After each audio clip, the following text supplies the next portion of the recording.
ನನ್ನ ಹೆಸರು ನೀರಜ್ ಕಾಮತ್. ನಾನೊಬ್ಬ ಉತ್ತಿಷ್ಟ ಭಾರತದ ಕಾರ್ಯಕರ್ತ. ಉತ್ತಿಷ್ಟ ಭಾರತ ಸಂಘಟನೆ ಸೀಡ್ ಬಾಲ್ ಅನ್ನೋ ಒಂದು ವಿಶೇಷವಾದ ಕಾರ್ಯಕ್ರಮ ಮಾಡ್ತಾ ಇದೆ. ಅದರ ಬಗ್ಗೆ ತಿಳಿಸೋದು ಇವತ್ತು ನಾನು ಈ ವಿಡಿಯೋ ಮುಖಾಂತರ ಯೋಚಿಸುತ್ತೇನೆ. ಪ್ರಕೃತಿಗಾಗಿ ಒಂದು ದಿನ ಸೀಡ್ ಬಾಲ್ ಮಹಾ ಅಭಿಯಾನ. ಪ್ರತಿ ವರ್ಷ ನಾವು ನೋಡ್ತಾ ಇದ್ದೀವಿ ಹೇಗೆ ಬಿಸಿಲು ಹೆಚ್ಚಾಗ್ತಾ ಇದೆ, ಕಾಡು ಕಮ್ಮಿ ಆಗ್ತಾ ಇದೆ, ಕಾಂಕ್ರೀಟ್ ಜಂಗಲ್ ಆಗ್ತಾ ಇದೆ. ಒಂದು ಭಾಗದಲ್ಲಿ ಇದೆಲ್ಲ ಡೆವಲಪ್ಮೆಂಟ್ ಹೆಸರಲ್ಲಿ ಎಲ್ಲ ನಡೀತಾ ಇದೆ. ಅದ್ರ ಜೊತೆಗೆ ಅಷ್ಟೇ ಮರಗಳು ಕಡಿತಾ ಇದ್ದೀವಿ. ಇಂಡಸ್ಟ್ರಿಯಲೈಸೇಷನ್ ಹೆಚ್ಚಾಗ್ತಾ ಇದೆ, ಮರಗಳು ಹೋಗ್ತಾ ಇದೆ. ನಾವು ಇದನ್ನು ಎಲ್ಲೋ ಒಂದು ಕಡೆ ಬ್ಯಾಲೆನ್ಸ್ ಮಾಡಬೇಕು ಅನ್ನೋ ನಿಟ್ಟಿನಲ್ಲಿ ವಿಶೇಷವಾದಂಥ ಒಂದು ಯೋಜನೆ ಸೀಡ್ ಬಾಲನ್ನು ಮಾಡಬೇಕು ಅಂತಿದ್ದೀವಿ.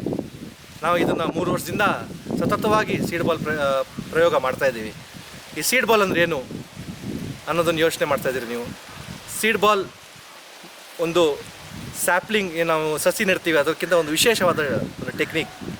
ಸೀಡ್ ಬಾಲಲ್ಲಿ ಮುಖ್ಯವಾಗಿ ನಾವು ಮಣ್ಣು, ಗಂಜಲ, ಸಗಣಿ ಈ ಮೂರನ್ನು ಮಿಶ್ರಣ ಮಾಡಿ ಆ ಮುದ್ದೆಯಲ್ಲಿ ಒಂದು ಬೀಜವನ್ನಿಟ್ಟು ಉಣ್ಣೆ ಥರ ಕಟ್ಟೋದು ಸೀಡ್ ಬಾಲ್.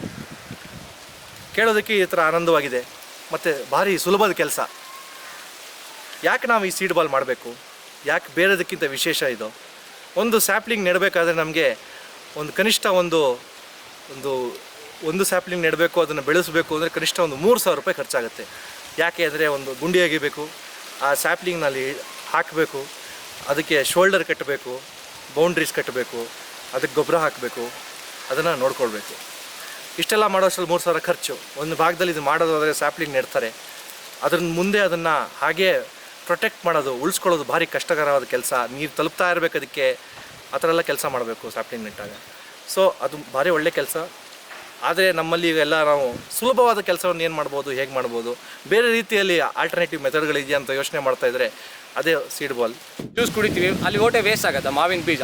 ಸೊ ನಾವೇನು ಮಾಡೋದು, ಅವರಿಂದ ಕಲೆಕ್ಟ್ ಮಾಡ್ಕೊಂಬಂದು ಚೆನ್ನಾಗಿ ಒಣಗಿಸ್ಬಿಟ್ಟು, ಸೊ ಅದಂದರೆ ನೀವು ಮಾವಿನ ಓಟೆ ತೊಗೊಂಡಾಗ ಅದು ದೊಡ್ಡದು ಸೀಡ್ ಬಾಲ್ ಆಗುತ್ತೆ. ಅದಕ್ಕೆ ಎಷ್ಟು ಬೇಕು ಅಂದರೆ ಮಣ್ಣು ಸ್ವಲ್ಪ ಜಾಸ್ತಿ ಬೇಕು, ಗಾತ್ರ ದೊಡ್ಡದಾಗುತ್ತೆ ಆ ಥರ. ಅಥವಾ ನೀವು ಸಪೋಟ ಅಂತದಕ್ಕೆ ಹೋದರೆ ಸಪೋಟ ಆಗಲಿ, ಮನೇಲಿ ನಾವು ಹಲಸಿನ ಹಣ್ಣು ತಿಂತೀವಿ, ಸೀತಾಫಲ ತಿಂತೀವಿ, ಬೀಜ ಬಿಸಾಕೋ ಬದಲು ಚೆನ್ನಾಗಿ ಒಣಗಿಸ್ಬಿಟ್ಟು ಈ ಥರ ನಮ್ಮ ಮನೆಗಳಲ್ಲೇ ನಾವು ಸೀಡ್ ಬಾಲ್ನ ರೆಡಿ ಮಾಡ್ಕೊತ ಹೋಗ್ಬೋದು.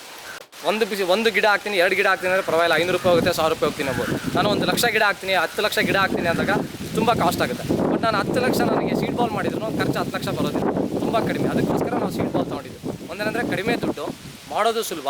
ಇದನ್ನು ಹಾಕಬೇಕು ಅಂತಂದರೆ ನಾವು ಸೀಡ್ ಬಾಲ್ ಟಾಸಿಂಗ್ ಅಂತೀವಿ. ನೀವೆಲ್ಲರೂ ಹೋಗ್ತಾ ಇರ್ತೀರಾ, ಟ್ರೆಕ್ಕಿಂಗ್ ಹೋಗ್ತೀರಾ. ಟ್ರೆಕ್ಕಿಂಗ್ ಹೋಗೋದೊಂದು ಹವ್ಯಾಸ ಆಗಿದೆ ಎಲ್ರಿಗೂ. ಸೊ ಸುಮ್ಮನೆ ಹೋಗ್ತಾ ಎಲ್ಲರೂ ಬೆಟ್ಟದ ಮೇಲೆ ಹಿಂಗೆ ಸಿಗ್ತಾ ಹೋಗ್ಬೋದು. ಇದಕ್ಕೆ ನಾನು ಗುಂಡಿ ತೆಗಿಲೇಬೇಕು 3 ಅಡಿ ಅಂತಿಲ್ಲ, ಒಂದು ಗುಂಡಿ ತೆಗಿಬೇಕು ಅಂದ್ರೆ ಒಂದು ಅರ್ಧ ಅಡಿ, ಸುಮ್ಮನೆ ಒಂದು ಏನಾರು ಹಿಂಗೆ ಅಂದರೆ ಸಾಕು, ಸಣ್ಣ ಗುಂಡಿಯಲ್ಲಿ ಇಡಿಸುತ್ತೆ. ಸೊ ಇದಕ್ಕೆ ಯಾವುದೇ ಶ್ರಮನೂ ಕಮ್ಮಿ. ಆಮೇಲೆ ಒಂದು ದಿನ ನಾವೆಲ್ಲ ಅಂದರೆ ಈಗ ಭಾನುವಾರ ನಾವೆಲ್ಲ ಔಟಿಂಗ್ ಹೋಗ್ತೀವಿ, ಫಿಲಮ್ಗೆ ಹೋಗ್ತೀವಿ, ಅದ್ರ ಬದಲು ಒಳ್ಳೆ ಕೆಲಸ ಮಾಡೋಣ ಅಂದರೆ ಈ ಸೀಡ್ ಬಾಲಿಗೆ ಒಂದು 10 ಜನ ಕೂತ್ಕೊಂಡ್ರೆ 1 ಗಂಟೆಯಲ್ಲಿ ಒಬ್ಬ ವ್ಯಕ್ತಿ 100 ಸೀಡ್ ಬಾಲ್ ಮಾಡ್ತಾನೆ ಅಂದರೆ 1 ಗಂಟೆಯಲ್ಲಿ 10 ಜನದಿಂದ 1,000 ಸೀಡ್ ಬಾಲ್ ರೆಡಿ ಆಗುತ್ತೆ. ಅದೇ 1 ಗಂಟೆಯಲ್ಲಿ 10 ಜನ 1,000 ಗಿಡ ಹಾಕೋಕ್ಕಾಗಲ್ಲ. ಖರ್ಚು ಭಾಳ, ಗುಂಡಿ ತೆಗಿಬೇಕು. ಈ ಬಿಸಿಲಲ್ಲಿ ನೀವು ನೋಡಿರ್ಬೋದು, ಶ್ರಮ ಪಡೋದಕ್ಕೆ ಯಾರು ಇಷ್ಟಪಡೋದಿಲ್ಲ. ಸೊ ತುಂಬ ಈಸಿಯಾಗಿ ರೆಡಿ ಆಗುತ್ತೆ. ನೀವು ನಿಮ್ಮ ಮನೆಗಳಲ್ಲಿ ಮಾಡ್ಬೋದು, ಇಲ್ಲ ಉತ್ತಿಷ್ಟ ಭಾರತ ತಂಡ ಕಳೆದ 3 ವರ್ಷದಿಂದ ಸೀಡ್ ಬಾಲ್ ಮಾಡ್ತಾಯಿದ್ದೆ, ನಮ್ಮ ಜೊತೆ ಕೂಡ ನೀವು ಜಾಯ್ನ್ ಆಗ್ಬೋದು. ಸೊ ಖರ್ಚು ಕಮ್ಮಿ, ಹಾಕೋದು ಸುಲಭ. ಇದಕ್ಕೆ ಇನ್ನೊಂದೇನಂತಂದರೆ ಬೇಲಿ ಹಾಕೋ ಅವಶ್ಯಕತೆ ಇಲ್ಲ. ನೀವು ಕೇಳ್ಬೋದು, ಬೀಜ ಇರುತ್ತಲ್ಲ, ಬೀಜ ಕೊಳ್ತೋಗೋದಿಲ್ವ ಅಂತಂದು, ಅಥವಾ ಇನ್ನೊಂದೇನೋ, ಅಥವಾ ನಾವು ಚೆನ್ನಾಗಿ ಒಣಗಿಸ್ತೀವಿ. ಸೊ ಒಣಗಿಸೋದ್ರಿಂದ ಇದು ಬೀಜ ಕೊಳ್ತೋಗೋದಿಲ್ಲ. ಮಳೆ ಬಂದಾಗ ಅದು ನೀರು ಇಟ್ಕೊಂಡ್ಬಿಟ್ಟು ಅದರಿಂದ ಮೊಳಕೆ ಹೊಡೆದಕ್ಕೆ ಶುರುವಾಗುತ್ತೆ. ಇನ್ನೊಂದಂದರೆ ಇದಕ್ಕೆ ಗಂಜಲ ಮತ್ತು ಸಗಣಿ ಹಾಕಿರೋದ್ರಿಂದ, ಈಗ ಸಪೋಸ್ ನಾನು ಇವತ್ತು ಹಾಕ್ತೀನಿ, ಇನ್ನು 2 ತಿಂಗಳಾದ್ಮೇಲೆ ಮಳೆ ಬರುತ್ತೆ ಅಂತಂದರೆ 2 ತಿಂಗಳವರೆಗೂ ಬೀಜ ಏನಾಗೋದಿಲ್ಲ, ಸೇಫಾಗಿರುತ್ತೆ, ಯಾವುದೇ ಹುಳ ತಿನ್ನೋದಿಲ್ಲ ಸಗಣಿ ಮತ್ತು ಗೋಮೂತ್ರದಿಂದ. ಸೊ 2 ತಿಂಗಳಾದಮೇಲೆ ಯಾವಾಗ ಮಳೆ ಬೀಳುತ್ತೋ ಆವಾಗಲೇ ಅದು ಚಿಗುರೊಡೆಯೋಕ್ಕೆ ಶುರುವಾಗುತ್ತೆ. ಸೊ ಇಷ್ಟು ಇದ್ರದ್ದು ಅಡ್ವಾಂಟೇಜಸ್ಸು. ನಾವು ಕಳೆದ ವರ್ಷ ಉತ್ತಿಷ್ಟ ಭಾರತ ಈಗ 3 ವರ್ಷದಿಂದ ಕಾರ್ಯಕ್ರಮ ಮಾಡ್ತಾಯಿದ್ದೆ. 2015ರಲ್ಲಿ ನೆಲಮಂಗಲದಲ್ಲಿ ಶುರು ಮಾಡಿದ್ದು. 2016ರಲ್ಲಿ ಒಂದು ದೊಡ್ಡ ಮಟ್ಟದಲ್ಲಿ ಮಾಡಿದ್ವಿ. ಮಳೆಗಾಲದ ತುಂಬ ಮಾಡಿದ್ವಿ. ನಮ್ಮ ಉತ್ತರ ಕರ್ನಾಟಕದ ಗುಲ್ಬರ್ಗದಿಂದ ಹಿಡಿದು ದಕ್ಷಿಣದಿಂದ ಚಿಕ್ಕಬಳ್ಳಾಪುರ ತನಕ ನಾವು 13 ಜಿಲ್ಲೆಗಳಲ್ಲಿ ಸುಮಾರು 4.25 ಲಕ್ಷ ಸೀಡ್ ಬಾಲ್ಸ್ನ ನಾವು ಮಾಡಿದ್ವಿ ಕರ್ನಾಟಕ ತುಂಬ. ಅದರಲ್ಲಿ ಗುಲ್ಬರ್ಗದಲ್ಲಿ ಒಂದೇ ದಿನ 1,000 ಮಕ್ಕಳು ಸೇರಿಬಿಟ್ಟು 1 ಲಕ್ಷ ಸೀಡ್ ಬಾಲ್ ಮಾಡಿದ್ದು ಒಂದು ದಾಖಲೆ ಅಂತಲೇ ಹೇಳ್ಬೋದು. ಬಹುಶಃ ಒಂದು ದಿನ 1 ಲಕ್ಷ ಸೀಡ್ ಬಾಲ್ ಎಲ್ಲೂ ಮಾಡಿಲ್ಲ ಅಂತ ಅನ್ಕೊಂಡು ನಮಗೆ ಗೊತ್ತಿರೋ ಪ್ರದೇಶದಲ್ಲಿ. ಸೊ ಈ ಥರ 4.25 ಲಕ್ಷ ಸೀಡ್ ಬಾಲ್ ಮಾಡಿದ್ವಿ. ಈ ವರ್ಷ ಉತ್ತಿಷ್ಟ ಭಾರತ ತಂಡ 3 ಕೋಟಿ ಸೀಡ್ ಬಾಲ್ ಮಾಡಬೇಕು ಅಂತ ಗುರಿ ಹೊಂದಿದೆ. ಪ್ರತಿಯೊಂದು ಜಿಲ್ಲೆಯಲ್ಲಿ, ಕರ್ನಾಟಕದಲ್ಲಿ 30 ಜಿಲ್ಲೆ ಇದ್ದರೆ 30 ಜಿಲ್ಲೆಯಲ್ಲೂ ನಾವು ಈ ಕಾರ್ಯಕ್ರಮ ಮಾಡಬೇಕು ಅಂತ. ಇದನ್ನು ಈಗ ಬಹಳ ದೊಡ್ಡದಾಗಿ ಒಂದು ಆರಂಭ ಕಂಡಿದೆ. ಈಗ 3 ವಾರಗಳ ಹಿಂದೆ ಚಿತ್ರದುರ್ಗದ ಮಲ್ಲಾಡಿಹಳ್ಳಿಯಲ್ಲಿ ರಾಘವೇಂದ್ರ ಗುರುಜಿಗಳ ಆಶ್ರಮ ಇದೆ, ನಿಮಗೆಲ್ಲ ಗೊತ್ತಿರುತ್ತೆ. ಆ ಆಶ್ರಮದಲ್ಲಿ ಸುಮಾರು 500 ಮಕ್ಕಳು ಒಂದು ದಿನ ಪೂರ್ತಿ ಕೂತ್ಕೊಂಡ್ಬಿಟ್ಟು 25,000 ಸೀಡ್ ಬಾಲ್ಗಳನ್ನ ಮಾಡಿದರು. ಆ ಕಾರ್ಯಕ್ರಮದ ಮೂಲಕ ಇದು ಉದ್ಘಾಟನೆ ಆಗಿದೆ.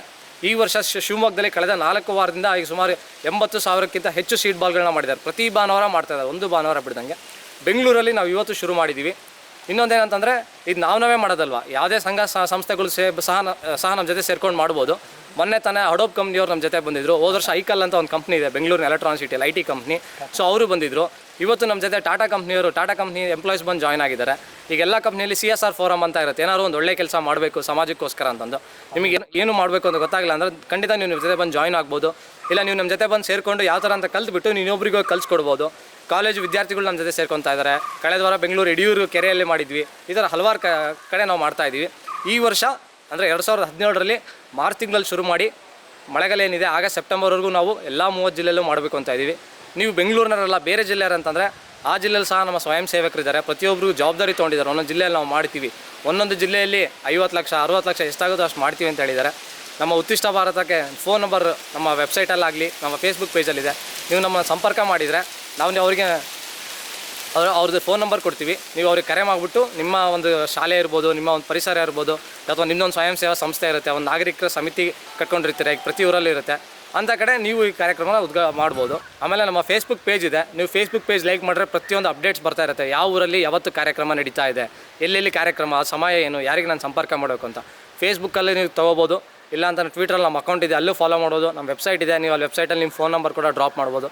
ಸೊ ಈ ಥರ ನಮಗೇನಂದರೆ ಈಗ ನಾವು ಒಂದು 10 ಜನ ಮಾಡೋ ಬದಲು ನಮ್ಮ ಜೊತೆ ಇನ್ನೂ 100 ಜನ ಬಂದರೆ 110 ಜನ ಆಗ್ತೀವಿ. ಸೊ ಹಲವಾರು ಕಡೆ ಮಾಡ್ಬೋದು. ನಾವು ಒಂದೇ ಕಡೆ ಮಾಡೋ ಬದಲು ನೀವು ನಮ್ಮ ಜೊತೆ ಒಂದು ವಾರ ಬಂದು ಕಲ್ತ್ಕೊಂಡ್ಬಿಟ್ಟು ನೀವು ಇನ್ನೊಂದು ಕಡೆ ನೀವು ನಾನು ಮಾಡ್ತೀನಿ ಅಂತ ಆಸಕ್ತಿ ತೋರಿಸಿದ್ರೆ ನೀವು ಮಾಡ್ಬೋದು. ಇಲ್ಲ ನಮ್ಮನ್ನು ಕರೆದ್ರೆ ನಾವು ಒಂದಿಬ್ಬರು ವಾಲಂಟಿಯರ್ಸ್ ಬರ್ತೀವಿ. ನಾವು ನಿಮ್ಮ ಜಾಗಕ್ಕೆ ಬಂದುಬಿಟ್ಟು ನಾವು ಅದ್ರ ಬಗ್ಗೆ ನಾವು ಹೇಳ್ತೀವಿ. ಇದಕ್ಕೇನೆ ಯಾವುದೇ ರೀತಿ ನಾವು ದುಡ್ಡು ತೊಗೊಳೋದಾಗಲಿ ಅಥವಾ ದುಡ್ಡು ಕೊಡೋದಾಗಲಿ ಏನಿಲ್ಲ. ತುಂಬ ಫ್ರೀಯಾಗಿ ಏನಂದರೆ ಒಂದು ಸಮಾಜ ಸೇವೆಗೋಸ್ಕರ ನಾವೇನು ಸಮಾನ ಮನಸ್ಕ ಯುವತಿಯರು ಸೇರಿ ಕಟ್ಕೊಂಡಿದ್ದೀವಿ ತಂಡ.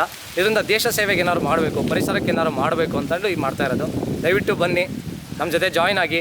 ಒಂಥರ ಏನಂದರೆ ಒಂದು ಭಾನುವಾರನ ಒಂದು ಒಳ್ಳೆ ಕಾರ್ಯಕ್ರಮಕ್ಕೋಸ್ಕರ ನಾನು ಕಳೆದೆ ಅನ್ನೋ ಸಂತೃಪ್ತಿ ನಿಮಗೂ ಇರುತ್ತೆ, ನಮಗೂ ಇರುತ್ತೆ.